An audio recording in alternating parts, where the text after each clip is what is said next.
Welcome to another episode of the Larry Ohh Show. We have a slightly different setup here. My co-host is a little closer to me now. How's it going? It's John Phelps. And I'm Larry Ohh. Again, this is the Larry Ohh Show, FL Studio podcast. We talk everything FL and music production related.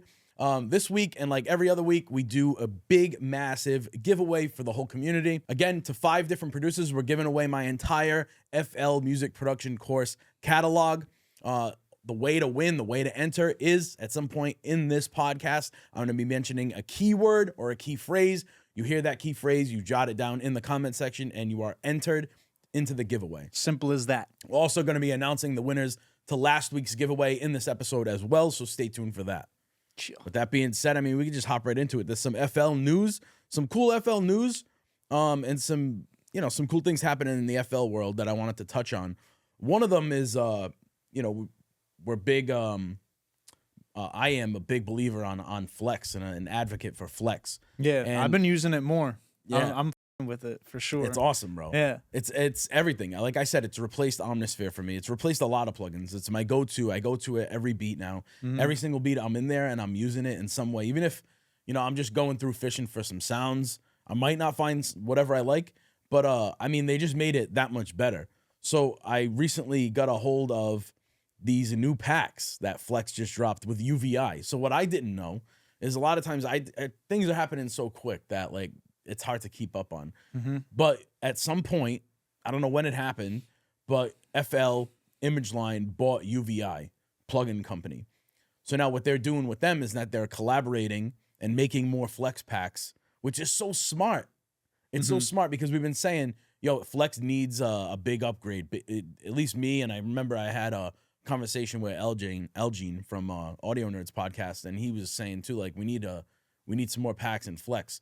100% agreed with him, and they had been working on it clearly because this is something that's been in the works for a long time. And I was lucky enough to get a hold of like all the beta stuff, create some content around it, and just get to use it. And one of my favorite ones is the Dark Orchestra. So right now they have the new ones that are in here. They have Muted Plucks, Dark Orchestra. They have Analog Monsters and Austrian Grand Piano. Wait, one more too. Let me see what the other one is. I wonder what that sounds like. It's Get to the chopper. the quality is so good. There was one It's that just I'm Arnold missing. quotes? Oh, acoustic drums. So they have an acoustic drums pack. All right. Yeah, so it's Muted Plucks, Austrian Grand Piano, electric keys, acoustic drums, All right. Dark Orchestra, and Analog Monsters. That's all UVI stuff. It's that all got brought over? UVI for Flex. Nice. So it all integrated right into Flex. And Yeah. they got like, you can grab the bundle or whatever, you can get them individually. It's whatever like the normal price is for the packs that you could get inside of Flex, because yeah. a lot of them are free that just come with it. And they'll update every now and then, like a new free pack that's inside Flex. But then they'll also like chill, what was it? Hyperpop, the chill lo-fi one. I think those were maybe like $15-20 a piece if you wanted to grab them. So it's pretty much the same thing, which is cool. And if you want like regular updates on all that stuff, what's the subscription that people can get to kind of like guarantee that they get each new drop? Is there I any think such thing? I think for Flex, I think you got to pay per pack. Okay. Whenever they do a paid pack. So it's not like what they should so what they should do is maybe integrate it somehow into the cloud, but then that might, I don't know, it might have some confusion attached to that, because if they're collaborating with other people to make Flex packs, then how do they decipher who gets what portion and what share of the revenue? Right. Somebody's going to be signing something away. Yeah, exactly. As opposed to just like one-off deals and Yeah. stuff. Be like, all right, we're going to give you a percentage deal. Yeah. So when they do these collabs, where in this case, I mean, it is a collab in a sense of like working with a different company, but they bought the company. So which is smart, which gets me to the next thing, is why it's so smart, because now they don't have to be completely in-house and or go and find some freelancers to create more Flex packs. Now they have in-house plugin companies where, I might be wrong, but this might be the first like plugin company that they've acquired. I know they've gotten a bunch of sample pack companies, but this might be the first plugin company that they've acquired, which now it makes me think, what other like full-on plugins are coming? Well, it's smart to UVI do is that making? because you're surrounding yourself with people that are proficient at what they do specifically, and all you do is aggregate them into your platform. Like you just say, these guys are really known for this thing. Let's plug them into with what we got going on. So both of us eat and we can, expand the way that we want to with a lot of this like cloud software and all sorts of like that trend going forward. So that's really inspiring that it's like that collaborative between so many different people that you're able to tap in with. So it's awesome. I think it's great because what's happening now with ImageLine is it's becoming this like major corporation. Yeah. Whereas I didn't think it was ever gonna become something like that. They're treating it like a Walmart. Like this company is being run like it's Walmart, like it's Target, like it's Starbucks. Like it's a massive company. I wouldn't be surprised at some point. I wouldn't know the logistics of it, but I wouldn't be surprised at some point if it went public.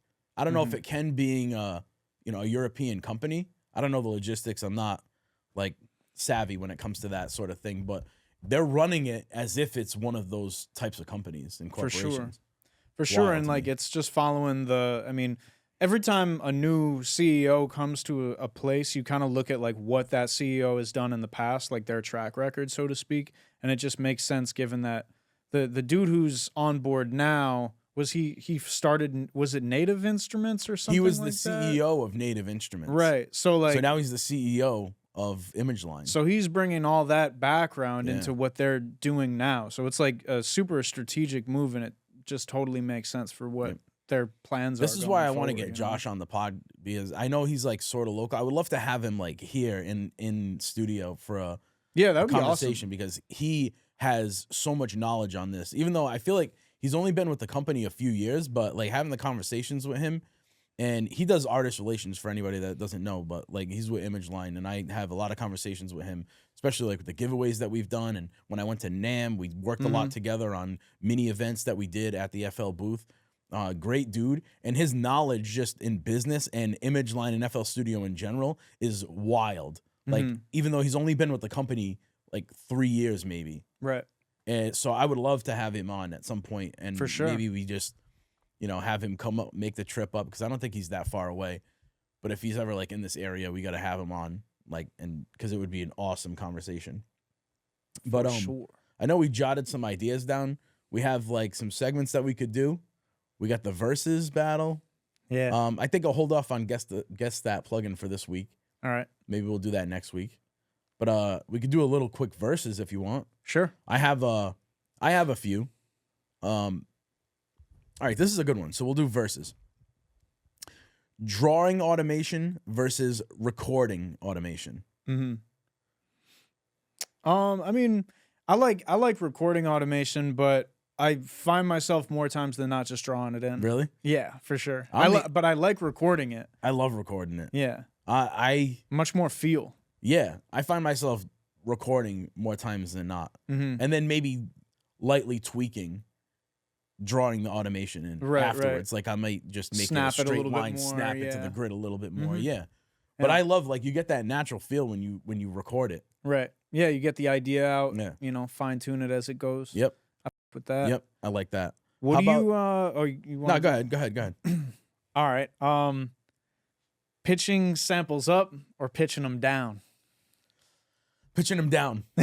I always, for some reason, I mean, I don't get me wrong, I do pitch some samples up, but what's the first thing in my mind whenever I think about pitching a sample? It's pitching it down an octave, or like slow it down, pitch it down. That's always my go-to. Yep. I don't know why. It just feels like if I'm looking for a dirtier, like grungier sound, it's always got to go down. So you're usually slowing it down. Yeah. Yo, I've been loving the edits too. Like the BPM one was mad funny. Right? Yeah, just in the background. Yeah. Mad funny. I just get like random ideas. You know what it is, bro? I treat the edits for this podcast that go up on IG and TikTok, I treat those edits, and I always have, I treat them like a beat. Yeah. Like, I feel like, because that's become like another passion of mine, is like chopping and editing these things up. Like, I have fun doing them. Don't get me wrong, sometimes it's a lot of work, and I'm like, oh man, I kind of dread, like, especially with the podcast, what I'm doing is I'm listing down a whole bunch of clips that I could do, and I'm looking at this list, and I'm like, yo, what the hell am I gonna do this week or today or tomorrow? Right. And I'm like, yo, but it's, I treat them like a little mini production. So I get these like random ideas where I'm like, all right, maybe I can screen record like you mentioned the BPM video that we did. I went and just screen recorded the click track, you know, the metronome. Yeah. Screen recorded the metronome at different BPMs to add it, just to add a little bit of flavor, a little bit of sauce on top of the video, because it's that eye and ear candy, just like a beat. It's the same thing. So I have fun with it. Headphone mixing versus monitor mixing. Headphone mixing. Yeah? For sure. Oh, yeah. For sure. Wow. Open back headphones. Yep. With the, you know, just have it in there. Yep. Because I feel like what I really like to do is I like to have my headphones on and the speakers on. I don't know why. It's kind of like a superstition thing. It just feels more immersive and cool. But yeah, I prefer headphones. I'm just so used to it. And like you can control more of the variables, in my opinion. Like even if you're in an untreated room, if you have headphones, it doesn't matter. So I like headphone mixing for that reason. I like that. I'm really 50-50 on it. Because I never really had good headphones, like getting into music. So whenever I did put a pair of headphones on, it would always sound so bad to me. And I was never used to, they would be like really crappy studio headphones that I had maybe to like record a client back in the day. And it was always a horrible pair of headphones. Never like, I couldn't afford a good pair of headphones. So I was just like, and then I would try to mix with those sometimes and listen to that. And I never listened. The problem was that I never listened to music aside from the music that I was trying to mix in those headphones. So I never knew how they responded. You know what I'm saying? I never knew the sound of those headphones. Right. So it never turned out good. I was always so used to monitor mixing. But now that I have like some better pair of headphones, it's a 50-50 thing. I'll create a beat on there, or I'll, start the mix on the monitors, and then I'll go to the headphones and I'll mix in the headphones for like 10-15 minutes. Right. Then I'll put them down. I'll go back to the monitors. I think I mentioned this one other time too. I'll turn the headphone volume up, and then I'll turn the monitor mix off completely and just listen to the headphones outside, like on the desk, on the table. Yep. And just hear what it sounds like.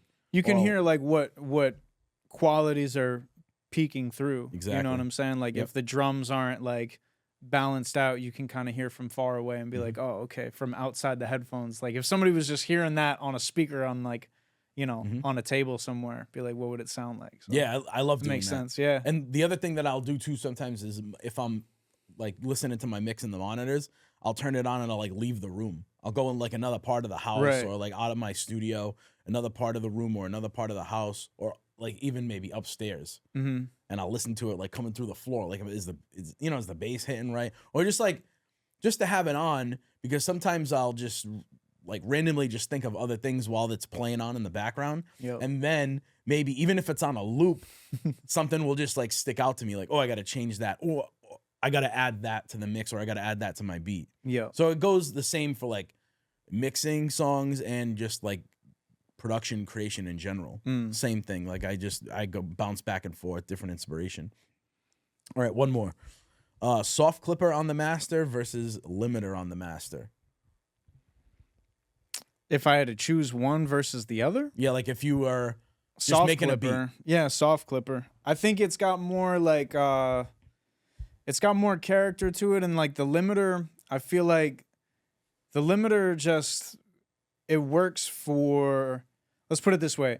The soft clipper, I've used it for a lot of different stuff and it's consistently worked. The limiter has had varying like levels of am I going to use this versus not? Like you're talking about on the master, but in instances with like vocals, I won't always put the limiter on the vocals. It just depends on what quality I'm trying to get out of the vocal. I got you. Like if it's more of like a vintage feeling thing, I might not glue the vocal to 0 dB or like as close to 0 as you do with the limiter. Like I might just like leave it with the soft compression on it. You know what I'm saying? But the soft clipper is just got its own quality to it that I think brings a lot of like, I don't know, it just brings a lot of flavor to it, and it's not a hard cut on the signal. Gotcha. That's my take on it. One thing I wanted to ask you about, because this was something that I picked up working with you for so many years, was comping vocals. And I don't think enough people do it. this is something I don't think enough people do, which is comping their vocals to make them sound more glued together and like professional. Yeah. You can make vocals that you did in your home studio sound incredible just by like lining them up and making sure that they're like balanced and crisp. Yep. It like even just lining it up makes it sound like there's an effect on it sometimes. Yep. I love just that whole process in general. And another thing too that falls into the comping category is like doing multiple takes of the same exact thing. And this is where I've seen you do it, and we've done it in the past in the studio together, was like going through to find and to create the perfect take. So like so many times, like for anybody that records or records themselves or knows somebody that records, record multiple takes like the same way, like every way through, like straight through. Do it like 4 times. 4 takes that you think are really good. And then go through those 4 takes and be like, all right, so this little phrase is really good from take number 1. And then right after that, this one word is good from take number 3. Yeah. Let me slice and dice, bring it up. And now this is my main vocal. So now your main vocal, you do that throughout a verse or throughout the song or throughout the chorus. Now you have like Frankenstein, the perfect vocal take. Right. All the best parts from those 4 takes, those 4 takes. And that's like a really good process. And when you click that that generic bleed between the clips, it's just completely seamless. Yep. Like I've been in sessions before where like people have taken the vocal like a few different times, and literally what can separate a good verse from being a great verse can be your delivery completely. You know what I'm saying? So if there's just like one word is just like not up to par, just going to the next take underneath it maybe and subbing that in, just a quick, a quick flip right there. It just can take your verse to the next level. Just one simple trick. Yep. I love that. And you could do that for instrument recording too, not even just vocals. Because I know there's a lot of producers listening Hit a dead that might note. not relate with the whole vocal thing. But what you can relate with is the fact that like if you're recording instruments. Right. If you hit a dead note and in this other take, you can just sub that, that good note in for the one that was a dud. Yep. For sure, man. Hell yeah. So comp your stuff, producers. Comping engineers. is key. Comping is key. Yep.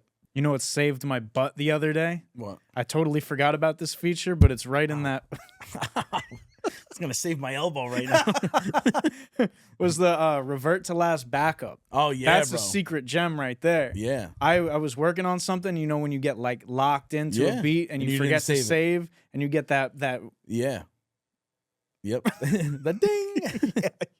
Oh, you got the pinwheel because you're on Mac. Just right there. So you get the pinwheel. Yeah. So, you know when you get, bro? When you get that revert to last backup and you save it, you can set it to different increments. And that's what I was just going to say. Is it like every 2 minutes now? You got to do every 1 minute. The quickest that you could do was every 5 minutes and before risky operations. Yeah. But then there was somebody in the community, like a bigger producer, so like it got through to Image Line. I think he might have made it. He made it public, and he had a big enough platform to where like they seen it and they seen how many people wanted it. They said, "Yo, why don't you just do every 1 minute?" I think it might have been Afrojack. Oh, I could be wrong. Shouts out Afrojack. That's my guy. Afrojack said, "Yo, why don't you just make it every 1 minute? I need every 1 minute," and then they made it. So that leads me to this video that I was about to play. It's another form of FL Studio listening to the community, right?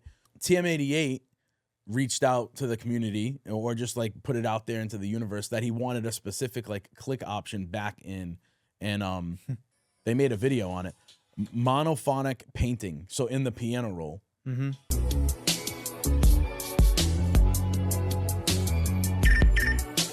video's fire too, like how they did this. Yo, FL, what's new? Oh yeah?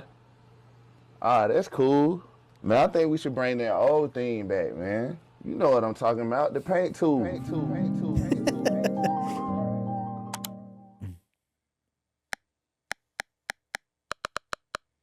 So you see what's going on right there? Is that you could paint the notes in like that, but then not let go of the mouse and just boom, bring it up to another note. Yeah, they gonna love that one. For sure. Just something so like little To make monophonic painting the default mode, open general settings and turn this on. Boom. This will make the paint tool monophonic without having to hold shift. There you go. go. So they brought that back into 21.2, which is awesome. Just another form of how much like FL listens to the community, to their power users, to just everybody in general. Like just something so little and stupid like that. To where who knows if they even realized that they got rid of it. You know, maybe it just happened in an update. Just got kind of phased out. Yeah, phased out, or maybe they didn't even really notice. It was one of those things that just didn't make it through. What's interesting to me about that is that it's just gonna it shows the fluidity of how these things will like progress. Where it's like you think that progress for a company or a program is like one way, but it can literally just revert back and be like, hold on, we should go back to this other option, reintroduce that, like. And you need to be able to do that, and it's important to be able to like tap in not only with like your sponsored like ambassadors, but also the content like creators in the the comments, man, like in the forums and stuff. So it's good to be tapped back in with that stuff, and all the cloud software again. Like it's just showing you how fluid everything is going to become and continue to be. And just being able to tap in with the people that are using the program every day to get stuff done. Hell yeah, bro. So before I forget, we can get into the winners from last week's giveaway. Yeah. I'm going to go to the video real quick and pick the winners. So if you missed it at the beginning of the episode and every episode, 5 people are going to be winning every single one of my FL Studio courses. So in the comments from last week's video, I'm going to be going through right now and picking 5 winners. All right, so we got a bunch of comments. Last week's keyword was vivid. I'm going to scroll, and we have our first winner, which is, user-KE5LW1ZW6D. He made that just a comment, bro. Pick a username. He didn't even pick it. Winner number 2 is somebody that commented, "You vivid me." Biscuit_pilled. Biscuit_pilled. Okay. Scroll. Winner number 3 is Mike PRC777. Vivid for the courses, trying to do this and not screw this. All right, next winner, number 4 is, oh my God. See, this is what I'm saying. Sex, Rhymes, and Mixtapes. That's winner number 4, right? Hey, yo. So winner number 5 and final winner for this week's giveaway is Iceman the DJ. Those are your 5 winners for last week's giveaway. Congratulations. Reach out to me on a DM on Instagram, and I will send you the links to all my courses. Congratulations. Stay tuned for the keyword for this week's giveaway. It's going to be happening real soon in the comments. Drop that down when you hear it. Who's using bass drum? I don't even know what that is. Look at this. Drop a comment if you're using bass drum. Where did this plugin come from? It's literally a plugin that just has bass drums in it. Sounds like Pope. It's got a little sound design in it. It looks like it's from the 90s, though. It looks like this is maybe one of the first plugins they ever created. This was one of the plugins that they were saying would make FL Studio not a good DAW. They were like, you can't be using this DAW. Look at this. Can't be using this. Bass drum app. Thing? What is that? That's atrocious. Trash that plugin. Bass drum. Get it out of here. Yeah, this week's version of Trash That Plugin, number 1 is bass drum. Get it out of here. Goodbye. Get it out. Goodbye. There was another pretty interesting thing that I came across. It's like controlling lights with FL Studio. So like you can run like a light show. It's called like controlling DMX lights. Yo. Have you ever wondered what your music would feel like with a proper light show? We'll teach you to add synchronized lighting to your tracks using ZGame Editor Visualizer's DMX output capabilities. DMX is like MIDI, but for lights. First, an NTEC USB DMX interface, a DMX cable that has 5 pins on the male side and 3 pins on the female side, and a DMX light with stroboscope effect, RGB, tilt and rotation. Now it's time to jump into FL Studio and get those lights moving with your music. And there it is. In ZGame Editor Visualizer's Settings tab, check the button that says Enable DMX Output. Once you've done that, go to the main tab and choose Hardware from the drop-down. Then DMX Control. Each channel here controls one property of the light. Rotations, red, green and blue LEDs, white level, strobe effects, tilts and so on. Here's what some of them do in context.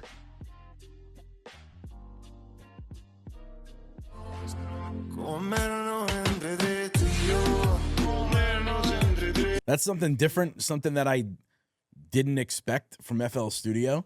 They're almost taking that approach where they want to maybe go more like live show stuff, you know? Like they, you know, like Ableton has a lot of live stuff in it, but FL, they've always had like the performance mode. They've always had the idea of making it more of like a live show type of DAW as well. For sure. So they've integrated like a couple of different things.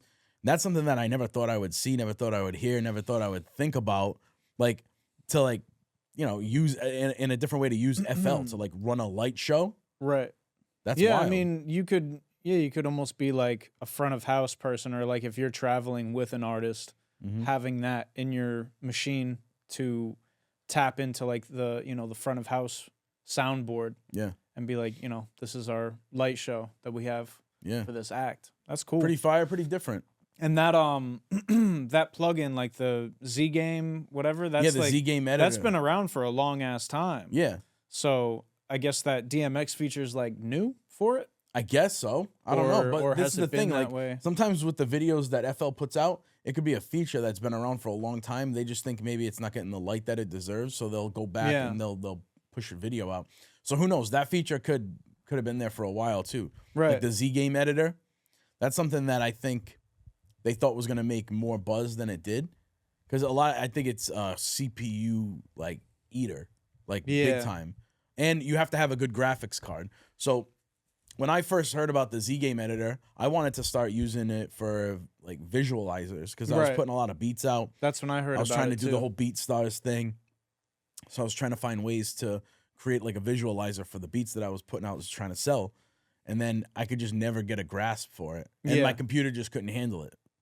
So it was like the beat that I was using, even if I just wanted to import just like an MP3 or a wave beat to create around it, it wasn't hitting right for me. Maybe if I revisit it. But that's an interesting way to use the Z Game editor and I think if they run a live show. If they revitalize the Z Game to be more like how you were using it, but imagine if you could just drag and drop like your finished song into the window and it would like program like a basic light, you know, basic light sort of thing, and then you could be like, oh well, I want this bass drum or like bass frequency to be like violet colored, you know what I mean, and like to move like this.